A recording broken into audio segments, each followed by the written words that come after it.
The woman picked up the champagne and smashed it hard against the nuclear submarine. But unexpectedly, the bottle that was supposed to shatter bounced back completely intact. This directly startled the officers and soldiers present, because according to naval tradition, if the champagne does not break before launching, it represents an ominous sign, and the fact was indeed so. During the construction of this submarine, accidents kept happening. A total of 9 workers died mysteriously. To this day, no specific reason has been found. Privately, the soldiers all called this submarine the Widowmaker, and the accident during this launching ceremony was only the beginning of the nightmare, because at that time it was the Cold War period. In order to show its nuclear counterattack capability to the United States, the Soviet military, without testing or inspection, sent this K-19 nuclear submarine to the North Atlantic to carry out a launch mission, and the launch position happened to cover the territory of the United States. But shortly after the submarine left the port, an accident happened. When diving to 30 meters, water leakage occurred inside the submarine. Fortunately, the problem was not very serious. Soon they reached the missile launch area. As long as they surfaced and successfully launched the missile, they would have completed this mission.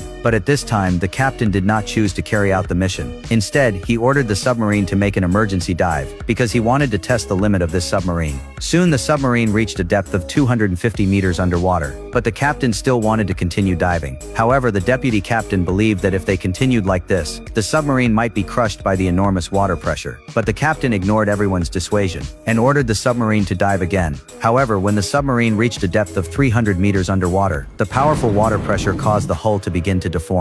At this moment, the soldiers inside the submarine were very nervous. Fortunately, the K-19 was the most advanced nuclear submarine at that time, and successfully completed the 300-meter depth test. But just then, a soldier found that one of the instruments of the nuclear reactor had a problem. The pointer inexplicably pointed to the safety critical value, but after knocking it a few times, it became normal again. So the soldier did not pay attention to it. However, when the crew members finished the test and were resting, a pipeline inside the nuclear reactor suddenly exploded. Deadly radiation instantly spread throughout the submarine, and this accident made this submarine truly become the Widowmaker. Although the submarine finally returned to port successfully, the sacrifice made also turned this submarine into the most tragic symbol of the Cold War era.